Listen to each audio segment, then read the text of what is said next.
E aí galera, estamos começando mais um podcast, o JesusCast. Hoje iremos falar da lição 3 dos adolescentes, o plano de Deus para o ser humano. Hoje eu, Ivan Nascimento dos Santos, estou aqui com Amanda Figueiredo. Oi gente, tudo bem? Lucas Adriano. E aí pessoal? Gustavo Silvaleira. E aí galera? E nosso convidado especial de hoje será o Gilmar Batistotti. Ele é apresentador do programa Escola Bíblica da TV Novo Tempo. A lição dessa semana traz as mensagens de Paulo aos Gálatas e aos Romanos. O texto-chave da lição fala o seguinte, se encontra em Gálatas 5:1. Para a liberdade foi que Cristo nos libertou. Por isso, permaneçam firmes e não se submetam de novo a julgo de escravidão. Bom, esse versículo fala bastante sobre o tema da lição, pois quando ele fala, não se submetam de novo a julgo de escravidão, significa que em algum momento a gente já se submeteu a esse julgo. Qual é o julgo? O pecado. Aí nesse caso específico da lição a gente vai falar sobre dois temas importantes. A lição dessa semana traz então alguns temas que é contrário ao estilo de vida que a Bíblia prega. Por exemplo, o homossexualismo, a poligamia, que para quem não entende é tipo várias mulheres ou vários homens, um relacionamento com várias pessoas, e o sexo fora do casamento. Então hoje a gente vai ter um bate-papo sobre em volta desse tema central. Vai ser bem legal, uma coisa bem dinâmica, a gente vai ouvir bastante coisa e espero que vocês aprendam também um pouco quando a gente fala. Antes de iniciarmos o tema, assim, é importante a gente explicar o que é o pecado, no caso que estamos comentando. Para isso a gente vai ler agora o livro de Romanos, capítulo 1, versículo 28 ao 32. Eu vou ler aqui para vocês, certo? E, por haverem desprezado o conhecimento de Deus, o próprio Deus os entregou à disposição mental reprovável, para praticarem coisas inconvenientes. Cheios de toda injustiça, malícia, avareza e maldade, possuídos de inveja, homicídio, contenda, dolo e malignidade, sendo difamadores, caluniadores, aborrecidos de Deus, insolentes, soberbos, presunçosos, inventores de males, desobedientes aos pais, insensatos, pérfidos, sem afeição natural e sem misericórdia. Ora, conhecendo eles a sentença de Deus, de que são passíveis de morte, os que tais coisas praticam, não somente as fazem, mas também aprovam os que as procedem. Bom, nos versículos que eu acabei de ler, Paulo descreve vários pecados específicos, né? Agora eu vou fazer uma pergunta ao nosso convidado especial, o Gilmar Batistotti, que é a seguinte. Na visão de Deus, a visão bíblica, há pecados diferentes de quantos graus? Um pecado é pior que o outro? Como argumentar e perdoar a um pai de família que rouba para alimentar seus filhos e um pedófilo? Essa seria a pergunta muito intrigante. Quando a gente estuda esse tema, é interessante a gente pensar na definição de pecado. Primeiro, pecado essencialmente é a alienação de Deus, a separação de Deus. Então não importa qual seja o pecado, quando a gente comete, a gente está sendo separado de Deus, porque pecado é um estado que o ser humano se encontra, né? Todos nós somos pecadores a partir de Adão. Paulo vai dizer na carta aos Romanos, assim como por um só homem entrou o pecado no mundo, e pelo pecado a morte, assim a morte passou a todos, porque todos pecaram. Então, pecado é um estado natural do ser humano. Segundo, pecado também são atos, né? Todo aquele que comete pecado transgride a lei. A gente vai encontrar isso na carta de João, porque pecado é a transgressão da lei. Então, pecado é um estado e pecado também são atos pecaminosos que a gente comete. Na sua essência, na alienação, não importa qual seja o pecado, estamos separados de Deus. Agora, quando a gente considera o tema de atos pecaminosos, a gente vê diferença entre eles. E quando a gente vai para o texto bíblico, por exemplo, para o livro de Levíticos, a gente tem diferentes ofertas de acordo com o pecado cometido. Por quê? Por causa do efeito que esse pecado causava para o ser humano, para aqueles que viviam ao seu redor. Então isso é muito evidente. A gente vai para o Apocalipse, cada um vai receber o juízo segundo as suas obras. Então aí está a diferença. Essencialmente é tudo igual, é estar separado de Deus. Agora, quando a gente considera atos pecaminosos, aí a gente tem diferenças. Isso é muito lógico também, né? Você percebe que alguns erros, alguns pecados cometidos, eles causam, né, uma atrocidade muito grande, um efeito muito grande. Agora que já foi explicado um pouco sobre o que é o pecado, eu vou trazer um exemplo prático e depois eu vou fazer uma pergunta para nós aqui do podcast. Agora eu peço para que vocês observem a seguinte cena. Imagine um rapaz, um pai de família, que rouba comida para alimentar seu filho, certo? O que ele cometeu ali, de certa forma, foi um pecado, pois ele roubou, certo? Porém, agora vamos imaginar outra cena. Agora vamos supor que uma pessoa, ela cometa a ação de estuprar alguém. O que ela cometeu foi um pecado, certo? Agora, a pergunta é a seguinte, para nós aqui na mesa. Como são nossas atitudes perante a pecados distintos? É essa a pergunta que fica para nós.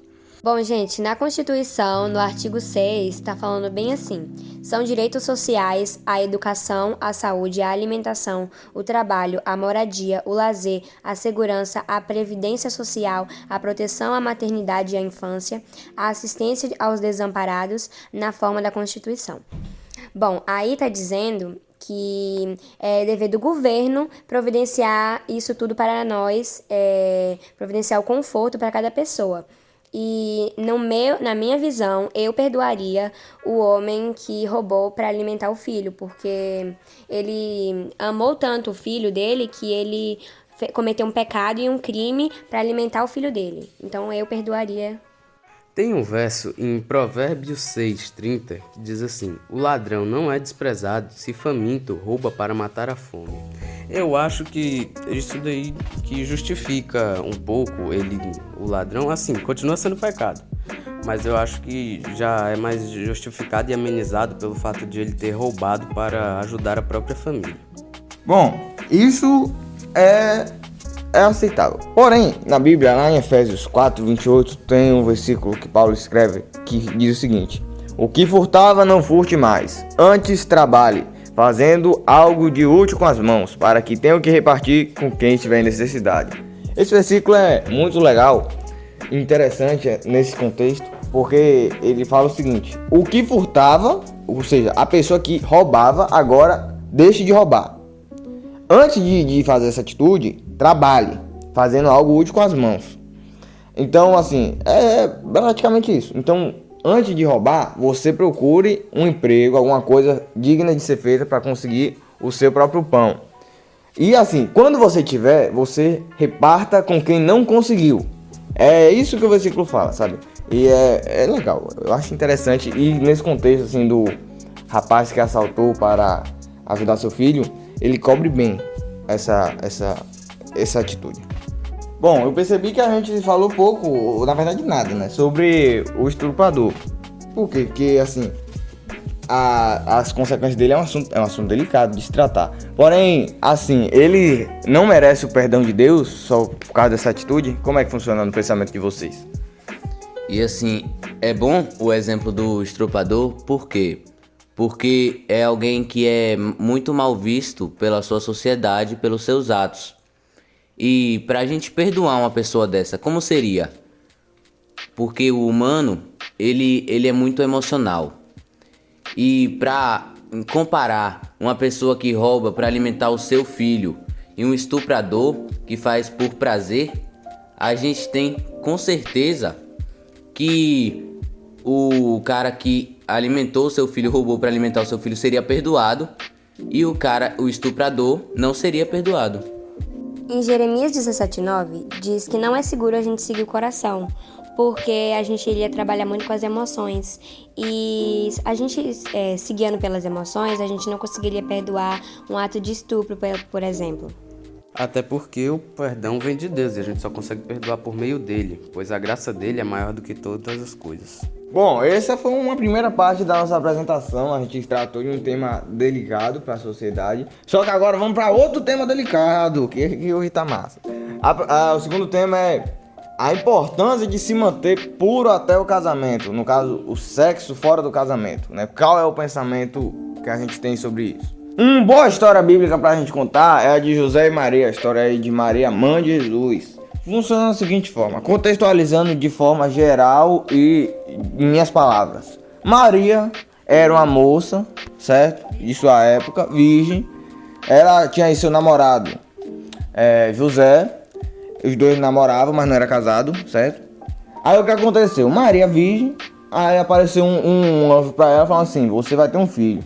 Ela falou, como assim? Aí ele, você vai ter um filho, vai ser o salvador do mundo aí. José, quando ficou sabendo, ele ficou desacreditado. Ele falou, como assim? Isso aí tá estranho, né? Só que o que acontece? Um anjo apareceu pra José explicando toda a história que tinha acontecido e que iria acontecer. José, acreditando fortemente no anjo e escolhendo seguir esse rumo de vida, ficou com Maria, com ela grávida, virgem, certo? Essa aí é a história bíblica.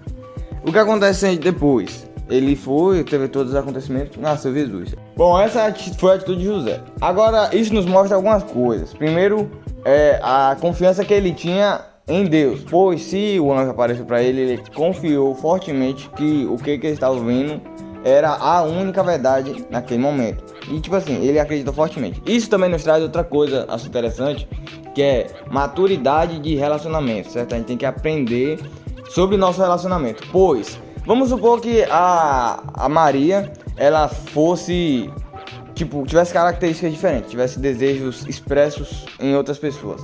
A chance de José ter acreditado que aquele evento fenomenal tivesse acontecido era verdadeira, iria cair bruscamente. Então, por isso que a gente tem que ter esse controle, assim, de emoções no relacionamento. Bom, falando sobre pureza sexual, para Deus, o sexo é o casamento e tem muitas pessoas que não estão utilizando ele para isso, não estão voltando o sexo para Deus, estão usando como um ato de prazer. Bom, para ajudar mais a entendermos sobre esse tema, gostaria de chamar o nosso convidado para responder essa nossa pergunta. No caso, qual a importância de se manter puro até o casamento? E por que a sociedade prega que essa pureza é besteira e é uma coisa retrógrada, não seja passada, né? Não é mais atual. Bom, então de acordo com a Bíblia e a opinião do nosso convidado, por que e qual a importância de nos mantermos puros até o casamento?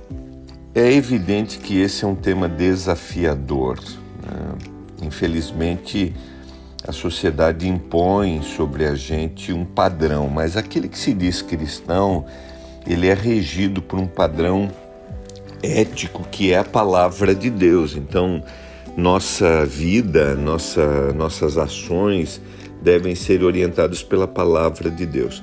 E quando a gente vai para a essência do texto bíblico, por exemplo, a gente vai para o livro de Cantares, onde a gente tem um amadurecimento de um relacionamento até ele chegar no seu momento, no seu clímax ali, que é o ato sexual, a intimidade sexual, a gente vê que é necessário uma maturidade. Essa maturidade, ela é física, essa maturidade, ela é emocional, existe uma cumplicidade também entre os dois que vai crescendo, ou seja, a hora da intimidade ela foi regida, ela foi construída por um crescimento entre os dois, que requer questões físicas, que requer questões materiais, que requer questões emocionais, e também a intimidade sexual dentro do texto bíblico é uma cumplicidade espiritual.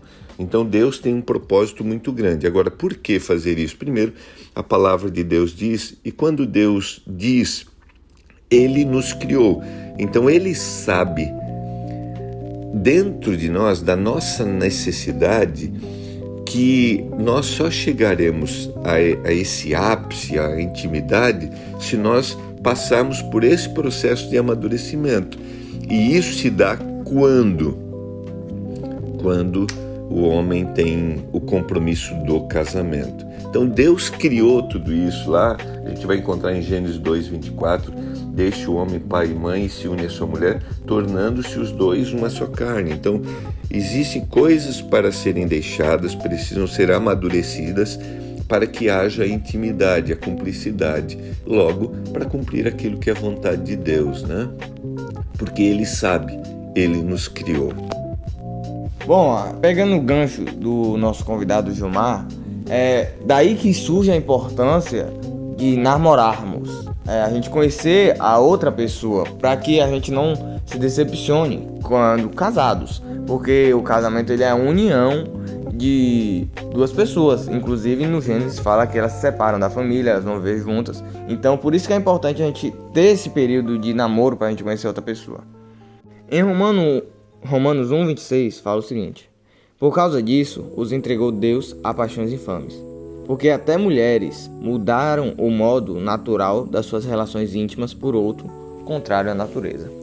Bom, nesse versículo, Paulo usa a expressão contrárias à natureza para identificar as relações sexuais entre pessoas do mesmo sexo, certo? A homossexualidade não só era socialmente aceita, como até mesmo era considerada um estágio de amor mais elevado do que o existente entre o homem e a mulher. Então agora a gente vai falar um pouco sobre o homossexualismo, né? A homossexualidade. É um tema muito também delicado, todos os temas hoje foram delicados, né? Mas vamos lá. Hoje em dia, as redes sociais, as séries, filmes e mídias, em geral a mídia, têm sido grandes responsáveis por promover comportamentos contrários à palavra de Deus.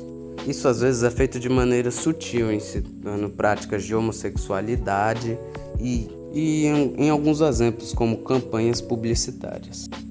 E ainda há uma propaganda, né? Que eles acham normal, mas que vai contra os nossos princípios bíblicos de família. Bom, agora eu convido aqui o nosso convidado Gustavo, né? Nosso convidado não, nosso amigo que está conosco aqui, a maioria dos podcasts, Gustavo, a contar uma história sobre como ele abordou esse tema com um amigo dele, certo? Vamos lá. Um certo dia, eu estava conversando com o meu amigo, né? Ele é homossexual. E ele me disse que ele não gosta de igrejas. Por quê? Porque ele diz que incita muitas regras e que isso não nos deixa livre, nos deixa, digamos que, presos a uma certa coisa.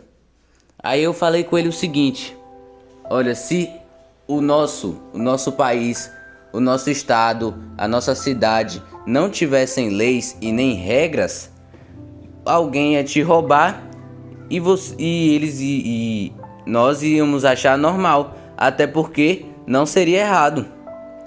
Até porque o cara seria livre para fazer o que ele fez, ele seria livre para roubar.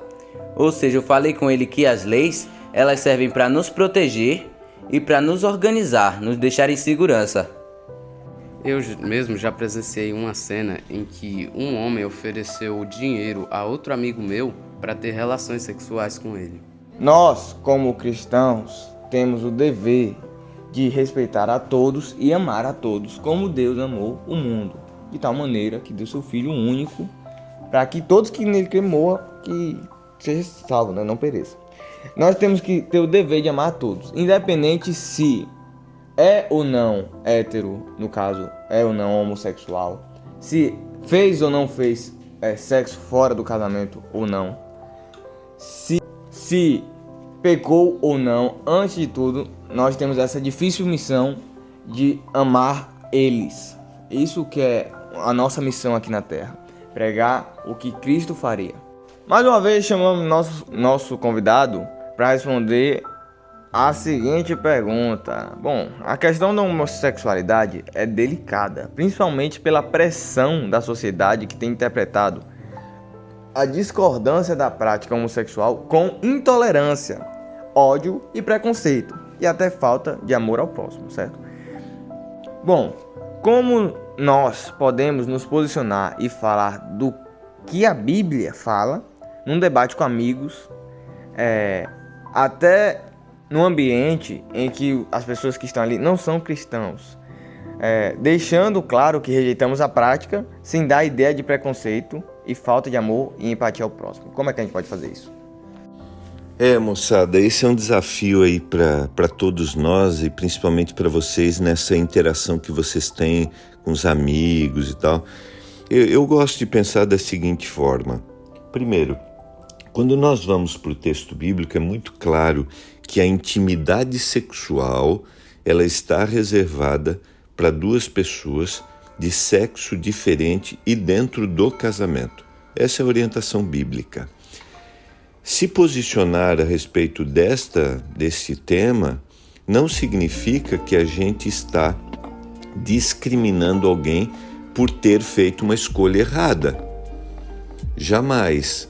E talvez aí seja o grande desafio, porque algumas pessoas querem que você aceite aquilo que ela está fazendo. E não é essa a posição nossa. E o fato de você não aceitar a atitude dela não significa que você está rejeitando ela como pessoa. E esse é o nosso desafio. Jesus esteve sempre, por exemplo, com pessoas que cometiam atos pecaminosos, mas Jesus não rejeitava essas pessoas. O fato de Jesus dizer que elas deveriam abandonar o seu pecado não significava que Jesus estava discriminando o indivíduo. Jesus estava dizendo: o que você está fazendo está equivocado. Então, eu respeitar alguém como indivíduo não quer dizer que eu deva aceitar aquilo que ela está praticando. E aí a gente, como cristão, tem que ser extremamente sensível, carinhoso. Eu tenho que amar todas as pessoas. Agora, não significa que eu tenho que aceitar aquilo que ela está praticando. E nós devemos nos posicionar dessa forma. A homossexualidade ou qualquer outra prática sexual que não esteja dentro do casamento com pessoas de sexo diferente estão em desacordo com aquilo que Deus deseja para o ser humano. Agora, receber um indivíduo que tem práticas homossexuais, um indivíduo que tem prática fora do casamento, por exemplo, mesmo sendo heterossexual, então não significa que eu vou ou estou expressando algum tipo de discriminação. Jamais. O cristianismo deve estar aberto para receber e aceitar todas as pessoas. Agora, o ato, aquilo que ela faz, isso eu não devo aceitar. Agora, receber, amar todas as pessoas, essa deve ser a nossa tônica principal. As minhas considerações finais sobre o tema é que nós, como adventistas do sétimo dia, devemos nos esforçar para seguir a instrução e o exemplo de Cristo, vivendo uma vida de compaixão e fidelidade semelhante à dele. E também Francis Devas diz o seguinte: há uma tendência de se pensar no sexo como algo degradante. Não é algo magnificente, um enorme privilégio. Mas por causa disso é que as regras são extremamente estritas. E assim, o que ele fala nessa frase é exatamente o que Deus falou na Bíblia. Os passos que nós devemos seguir para que no casamento nós tenhamos sexo prazeroso, entendeu? Minhas considerações sobre o tema basicamente se volta no fato de nós devermos nos interessar mais em aprender na Bíblia esses temas tão polêmicos na sociedade, pois nossa base tem que ser bíblica e nós temos que fazer isso porque entendemos e amamos. Se a gente não entende, automaticamente a gente fica sujeito à ignorância, a fazer o que as pessoas falam que é certo.